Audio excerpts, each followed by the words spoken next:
अर्जुन आगे बोले कि हे जनार्दन, धृतराष्ट्र के पुत्रों को मारकर भला हमें कौन सी प्रसन्नता मिलेगी। अर्जुन ने भगवान श्री कृष्ण को यहाँ जनार्दन नाम से पुकारा है, जिसका अर्थ हुआ सभी जीवों के पालन करता। अर्जुन कहते हैं कि अगर हम ऐसे आतताइयों की हत्या करते हैं तो इसके कारण हम पर हत्या करने का पाप लगेगा। मोहवश ही अर्जुन ऐसा समझ रहे हैं। हालांकि धृतराष्ट्र पुत्रों द्वारा किए गए छल का परिणाम तो युद्ध ही होना था, जहां दो में से एक दल हारता है तो एक दल विजयी होता है। ध्यान देने वाली बात यह भी है कि इतने गंभीर क्षण में भी अर्जुन बार बार अपनी उदारता को दिखा रहे हैं, जबकि कलयुग का व्यक्ति छोटी सी घटना पर उदारता की परिभाषा ही भूल जाता है।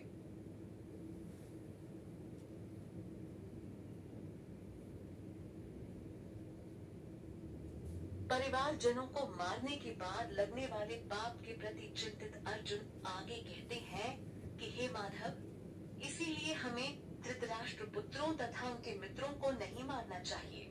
यह फैसला उचित नहीं, और ऐसा करके हमें भला कैसे प्रसन्नता मिलेगी। पिछले श्लोक में अर्जुन नेत्रहीन धृतराष्ट्र पुत्रों को आतताई कहते हैं, जिनका अर्थ हुआ दुष्ट, उपद्रवी या अत्याचारी। वेदों के अनुसार 6 प्रकार के आतताई होते हैं। पहला, विष देने वाला। दूसरा, किसी के घर में आग लगाने वाला। तीसरा, घातक हथियार से आक्रमण करने वाला। चौथा, धन लूटने वाला। पांचवा, दूसरे की जमीन हड़पने वाला। और छठा, पराई स्त्री का अपहरण करने वाला। ऐसे लोगों का वध कर देने से कोई पाप नहीं लगता। जब अर्जुन जानते ही थे कि वो सब अत्याचारी हैं, तो युद्ध का डर क्यों? लेकिन अंतर तो दोनों के व्यवहार का था। अगर अर्जुन भी उनके जैसा बर्ताव करते तो फर्क क्या रह जाता। यही बात अर्जुन को धूर्त दुर्योधन व उसके अन्य भाइयों से अलग करती है।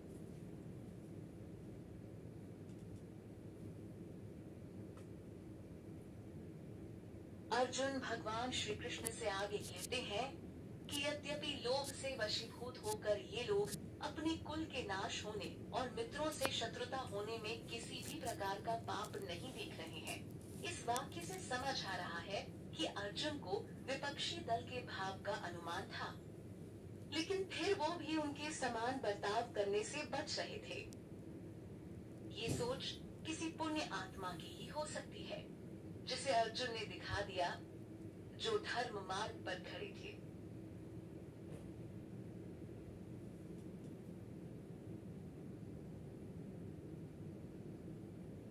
अर्जुन अपने सारथी जो स्वयं भगवान श्री कृष्ण हैं, से बोलते हैं कि हे जनार्दन, हमें अपने वंश के नाश हो जाने के दोष से बचने के बारे में क्यों नहीं सोचना चाहिए।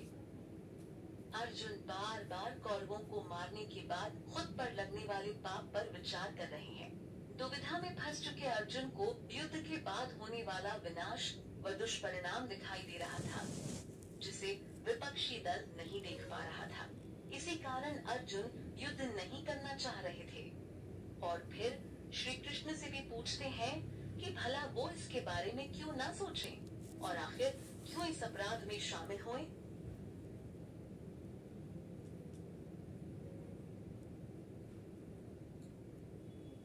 अर्जुन अपने भाव को और मजबूती से प्रस्तुत करने के लिए अब कुल परंपरा पर बात करते हैं। अर्जुन कहते हैं कि कुल के नाश होने से सनातन धर्म नष्ट हो जाता है, और अगर धर्म नष्ट हो गया तो उस कुल के बाकी लोग पाप के अधीन हो जाते हैं। बिना धर्म के पाप बढ़ जाता है, जो लोगों की बुद्धि को हर लेता है, उन्हें बुरे मार्ग पर धकेलता है। परिवार सबको नियंत्रित रखने की उचित जगह है, और कुल परंपरा के माध्यम से धर्म की रक्षा होती है। ऐसे में अगर परिवार ही ना रहे तो धर्म की रक्षा कैसे होगी। अर्जुन अपनी इस चिंता के साथ धर्म की महत्ता पर बल दे रहे हैं।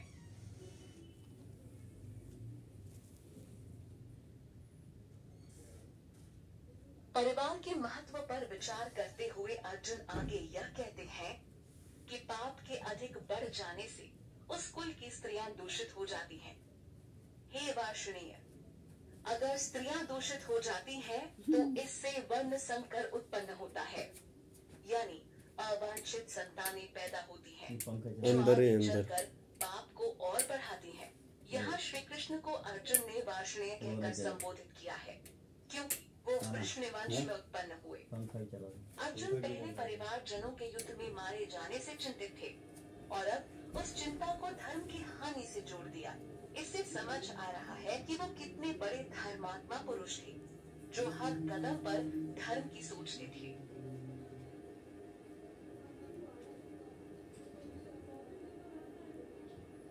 अर्जुन बोलते हैं कि ऐसे वर्ण संकर और कुल घातियों के कारण ही कुल धर्म और जाति धर्म नष्ट हो जाता है। कुल धर्म और जाति धर्म का निर्माण हुआ था ताकि सामाजिक ढांचे को मजबूती और सही तरीके से चलाया जा सके, जो आज के समय में क्षीण होता जा रहा है। सब कुछ अस्त व्यस्त हो चुका है। आज न लोगों को धर्म का ज्ञान रह गया है और न कुल परंपरा का। विरले लोग ही इसका पालन करते दिखते हैं। इसी की आशंका तो अर्जुन महाभारत के रण में दिखा रहे थे।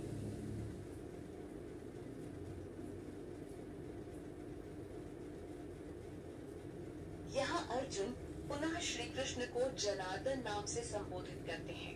अर्जुन बोले, हे जनार्दन, हमने सुना है कि जिन कुल का धर्म नष्ट हो जाता है उनको अनिश्चित काल तक नरक में निवास करना होता है। फिर से अर्जुन धर्म के महत्व पर बल दे रहे हैं। पहले से चलती आ रही कुल धर्म और जाति धर्म परंपरा को बड़ा सोच समझकर बनाया गया था, जिसे तोड़ने का यही परिणाम होता है। इसीलिए अर्जुन ने भी कहा कि उन्होंने ऐसा सुना है। ये ज्ञान उनका खुद का बनाया हुआ नहीं था, बल्कि यह तो वैदिक काल से चला आ रहा है। अर्जुन इस पर भरोसा करते थे, जिसके चलते ही उन्होंने धर्म स्थापना पर बार बार जोर दिया।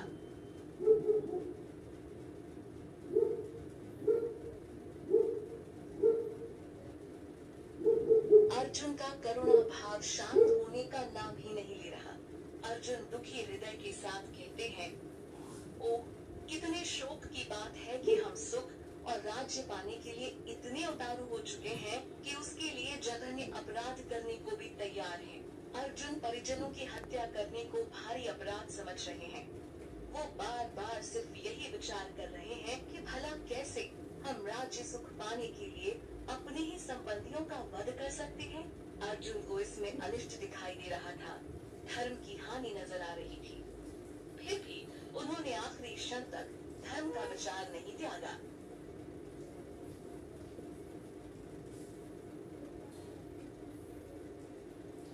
अर्जुन पूर्ण रूप से युद्ध करने के प्रति हतोत्साहित प्रतीत हो रहे थे।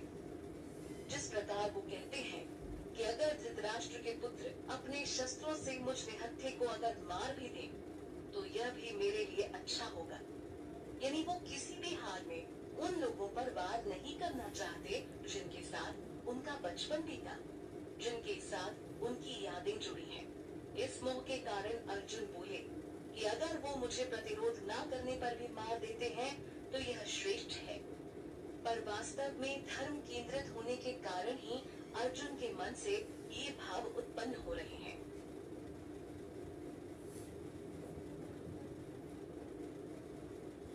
संजय, जो कि राजा धृतराष्ट्र के कक्ष में युद्ध स्थली का पूर्ण वर्णन उन्हें दे रहे थे। संजय उन्हें बताते हैं कि इस प्रकार अपनी बात श्री कृष्ण के समक्ष रखने के बाद अर्जुन अपने धनुष तथा बाण को एक तरफ रख देते हैं। अर्जुन उन्हें त्याग कर रथ के आसन के मध्य में बैठ जाते हैं। अर्जुन से जितना कहा जा सका उन्होंने कहा। उन्होंने अपनी चिंता, शोक, विचार सब कुछ को प्रस्तुत कर दिया, जिसके बाद वो अपने धनुष बाण को छोड़ रथ के आसन पर बैठ गए। इस प्रकार भगवत गीता का पहला अध्याय अर्जुन विषाद योग पूर्ण हुआ। इस अध्याय में अर्जुन के मन में आए शोक और शंका का वर्णन हुआ है, जिसके निवारण के लिए उन्हें आगे समाधान स्वयं भगवान श्री कृष्ण देने वाले हैं।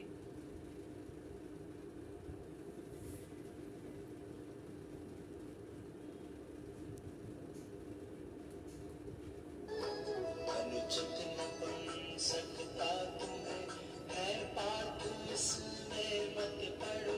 यह शुद्ध कायरता परम तप छोड़कर आगे बढ़ो।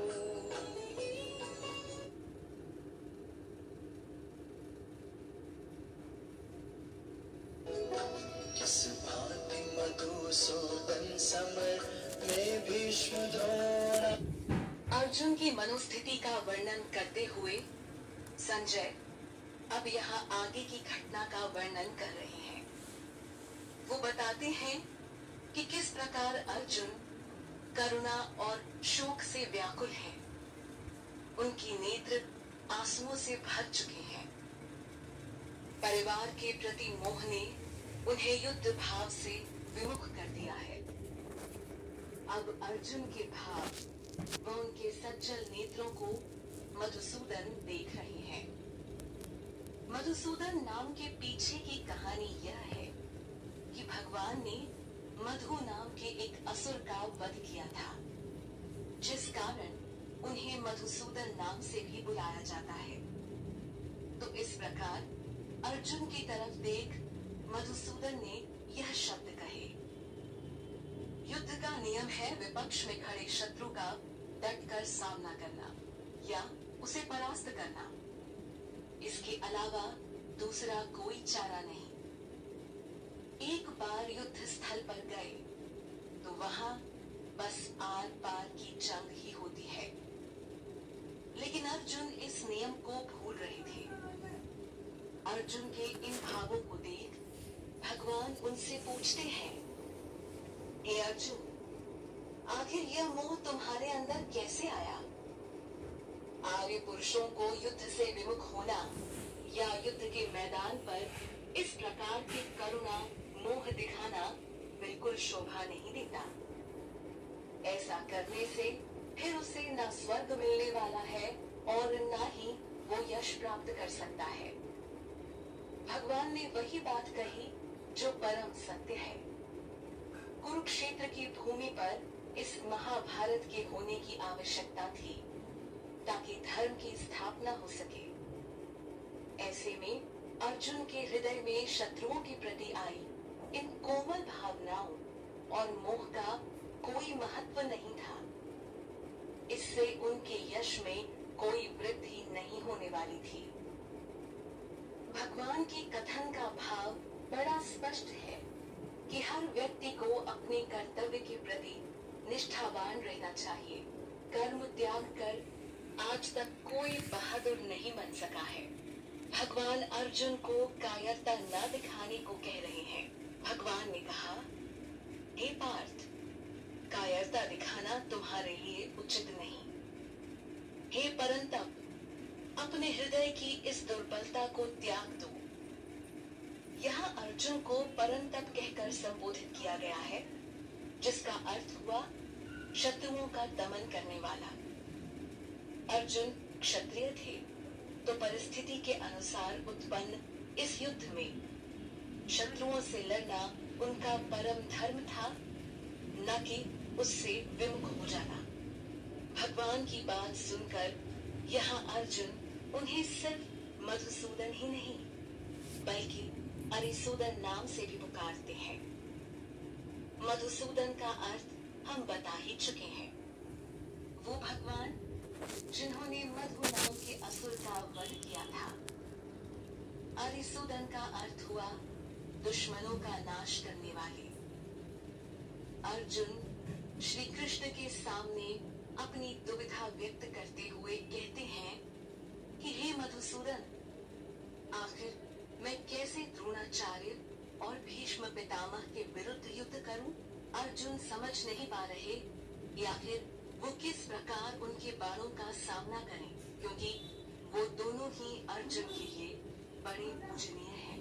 वो अर्जुन के गुरु थे, तो भला गुरु पर कैसे प्रहार किया जा सकता है? ऐसे में उनके बाणों के खिलाफ अपने बाण छोड़ना यह अर्जुन से नहीं हो पाएगा। अर्जुन के अंतःकरण में सभी रिश्तों का हिसाब किताब चल रहा था, जो उन्हें कर्म करने से रोक रहा था। यहाँ अर्जुन कहते हैं कि अपने महानुभाव गुरुजनों को मारने के बजाय मैं भिक्षा मांगकर जीवन यापन करना पसंद करूंगा। यानी अर्जुन को गुरुजनों का वध करना बिल्कुल उचित नहीं लग रहा, जिनसे उसने जीवन में बहुत कुछ पाया, बहुत कुछ सीखा। अर्जुन समझ रहे हैं कि अगर वो इन सभी महान लोगों को मारकर सारा राज्य व धन भी प्राप्त कर ले तो क्या? आखिर यह सब उनके रक्त से ही तो सना होगा। अर्जुन को इस बात की भी चिंता नहीं कि विपक्षी खेमे में खड़े वो सभी लोग लाभ की इच्छा से आए हैं। फिर भी है तो वो गुरुजन। गुरुओं के प्रति सम्मान की यह भावना कोई अर्जुन से सीखे, परंतु युद्ध स्थल पर ऐसे भाव का समर्थन खुद भगवान भी नहीं कर रहे हैं। अक्सर हमें शिक्षा दी जाती है कि किसी का बुरा करके अपना भला न किया जाए या किसी का धन लूट उसका प्रयोग न किया जाए, क्योंकि यह अधर्म हुआ और पाप की श्रेणी में आता है, जिसका बुरा परिणाम कभी न कभी इंसान को भुगतना पड़ता है। पर अर्जुन को तो धर्म के लिए लड़ना था। अर्जुन के मन में बार बार यही विचार आ रहा है कि जैसे वो अपने संबंधियों व गुरुओं को मारकर कोई अनिष्ट करने जा रहे हैं। वो कहते हैं कि हम तो यह भी नहीं जानते कि हमें क्या करना चाहिए। अर्जुन जिन लोगों के जीवन के प्रति इतने व्याकुल हो रहे हैं, वे ही युद्ध करने की चाह में ठीक सामने खड़े हैं। अर्जुन समझ नहीं पा रहे कि अब क्या करें और क्या ना करें। युद्ध में जीत पांडवों की हो या फिर धृतराष्ट्र के पुत्रों की, लेकिन वो धृतराष्ट्र पुत्रों को मारकर जीवित रहने की इच्छा नहीं रखते। वैसे युद्ध में जीत किसकी होगी, इसका अनुमान पहले से नहीं लगाया जा सकता। पर क्या यहाँ अर्जुन के पक्ष में श्री कृष्ण का होना एक संकेत नहीं था कि विजय किसके खेमे में जाने वाली थी? पर अर्जुन तो जीत के प्रति भी उत्साहित नहीं थे। यहाँ अर्जुन त्याग भाव दर्शा रहे थे। यह गुण छली या कपटी व्यक्ति में तो कतई नहीं हो सकता है। अर्जुन यह बात पहले भी व्यक्त कर चुके हैं, जिसे वो पुनः बोलते हैं कि अगर मुझे धरती पर पूरा धन धान्य, संपूर्ण संपदा व शत्रुहीन राज्य भी मिल जाए तो क्या? मुझे उन्हें प्राप्त करके कोई खुशी नहीं होने वाली। अगर उन्हें स्वर्ग के देवताओं पर आधिपत्य मिल जाए तो भी उन्हें इससे कोई लाभ नहीं। अर्जुन तो एक ऐसा रास्ता चाहते हैं जो उनकी इंद्रियों को सुखाने वाले शोक से उन्हें मुक्त कर सके। शोक, चिंता, भय, व्याकुलता और मोह के इस चक्रव्यूह में आज हर कोई फंसा है। हर कोई इससे बाहर निकलना चाहता है, पर कोई बाहर का रास्ता नहीं जानता। महाभारत काल में स्वयं अर्जुन जैसे आत्मिक पुरुष ने श्री कृष्ण की शरण लेकर हम सबको संदेश दिया है कि बिना गुरु के ज्ञान नहीं, ईश्वर ही मुक्ति की सच्ची परिभाषा है। शोक, चिंता से बाहर आने का एकमात्र रास्ता है भगवान की शरण लेना, जिस शरण में अर्जुन को भी जाना पड़ा। और अब उनके मन की कमान खुद भगवान श्री कृष्ण संभालने वाले थे। धृतराष्ट्र के सामने युद्ध स्थली की व्याख्या प्रस्तुत करते हुए संजय अर्जुन के मनोभाव को बता रहे हैं। संजय ने उन्हें बताया कि किस प्रकार अपने संबंधियों के साथ युद्ध करने के विचार से अर्जुन दुखी है, और अब वो भगवान श्री कृष्ण से इस शोक शंका का समाधान चाहते हैं। अर्जुन ने उनकी शरण ले ली है, लेकिन यहाँ वो भगवान ऋषिकेश से बोलते हैं कि हे गोविंद, मैं युद्ध नहीं करूंगा, और ये बोल वो चुप हो जाते हैं। यहाँ अर्जुन को गुडाकेश बोला गया है। गुडा का अर्थ निद्रा है। अर्जुन ने निद्रा पर विजय पाली थी, जिस कारण उनका यह नाम पड़ा। अर्जुन इतने सक्षम थे कि अपने शत्रुओं को आसानी से मार देते। वैसे धृतराष्ट्र जैसे विपक्षी को यह सुनकर जरूर अच्छा लगा होगा कि अर्जुन युद्ध नहीं करना चाहते, लेकिन यह जानकर कि अब वो भगवान श्री कृष्ण के शरणागत होने जा रहे हैं, धृतराष्ट्र पुनः चिंतित हो गया होगा। अर्जुन के लिए भगवान श्री कृष्ण उनके सारथी बने।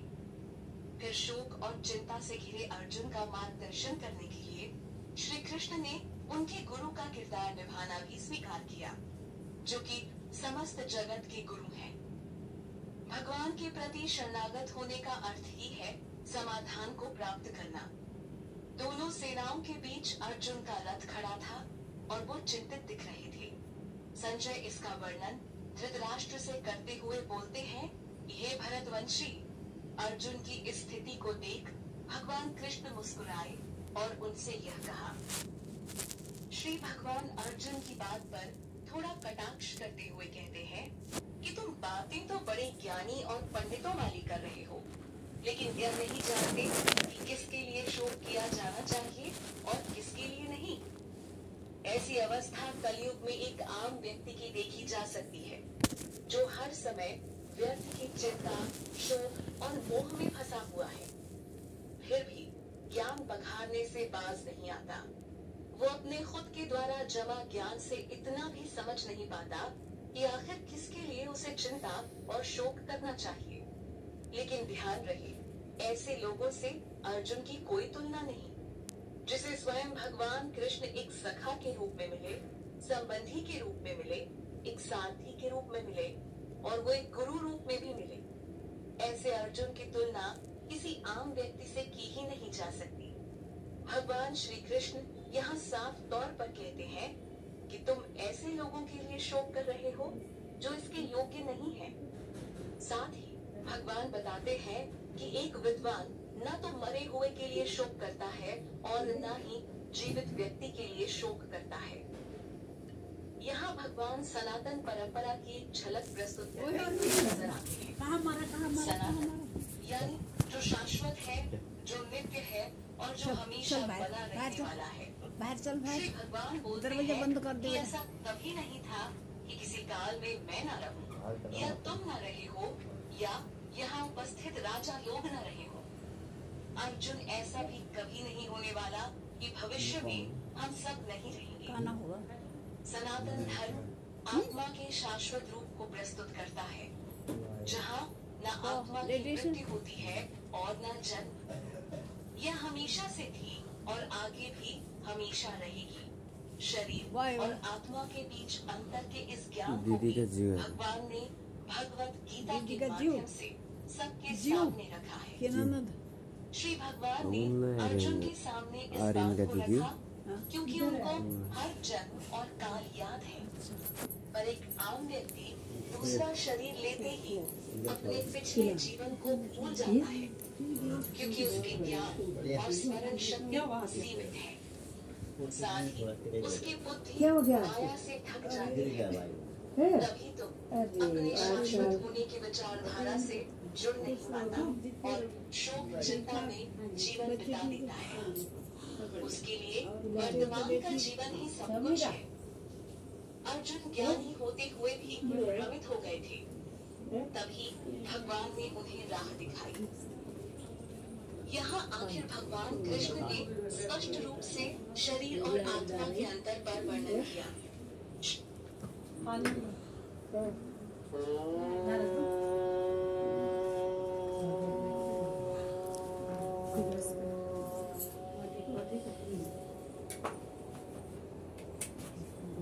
ठीक है।